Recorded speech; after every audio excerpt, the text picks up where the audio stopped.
Welcome to Calkine's educational series. In our previous episode on interest rates, we explained what are interest rates and how to calculate them. We gave you information around simple interest and the calculation of compound interest. In today's episode, we will understand what are the key determinants of interest rates, along with how interest rates play a role in monetary policy. So to begin with, let's understand the key determinants. There are multiple factors that influence the level of interest rates in an economy, as highlighted as the following. The first one being global interest rates. The central banks usually set the interest rate in a line with the global trends. In case interest rates are going up globally, the central bank prefers to raise the cash rate in order to retain the global competitiveness in attracting foreign funds. Similarly, higher interest rates are also used as a tool to attract overseas capital from investors and influence the country's exchange rate. The second one is the money demand and money supply. Interest rates are primarily driven by the demand and supply for money in an economy. If at any given cash rate the demand for funds exceeds the supply of funds, the interest rates typically rise, and vice versa, to balance the money supply and demand dynamics. Next is inflation. One of the most important macroeconomic indicators, inflation is closely monitored by central banks to decide on interest rate movements.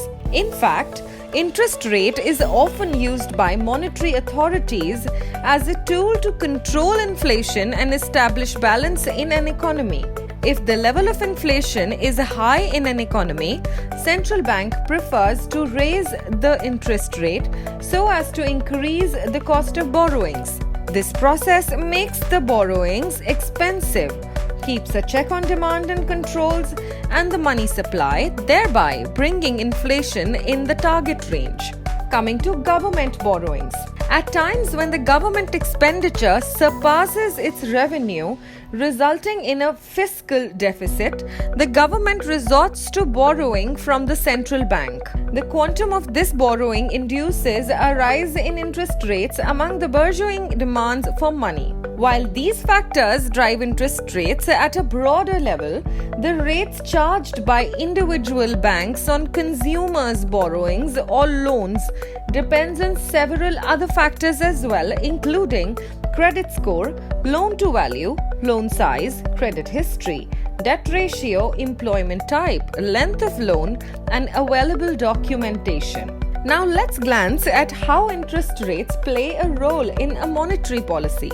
Central banks use monetary policy as an important tool to increase or decrease the availability of a credit in an economy, which further affects the aggregate demand and consumer spending. To stimulate consumer spending and business activities, central banks often employ an expansionary monetary policy by decreasing the level of interest rates in order to foster the money supply. The key objective of an expansionary policy is to fuel economic growth. For instance, multiple central banks reduced their interest rates to record low levels during COVID-19 outbreak to bring sustenance in their respective economies. On the other hand, central banks use contractionary monetary policy by increasing the level of interest rates to control inflation and keep a check on money flowing into the economies. A surge in the interest rates makes borrowing expensive, discouraging overall demand and bringing inflation under check. That's all from us today. For more information around the topic of interest rate and how it's calculated, visit our website calkinemedia.com and stay tuned for our next video on what is negative interest rate and is it a reliable policy tool, along with its advantages and disadvantages. Till then, stay apprised and invest wise with Calkine.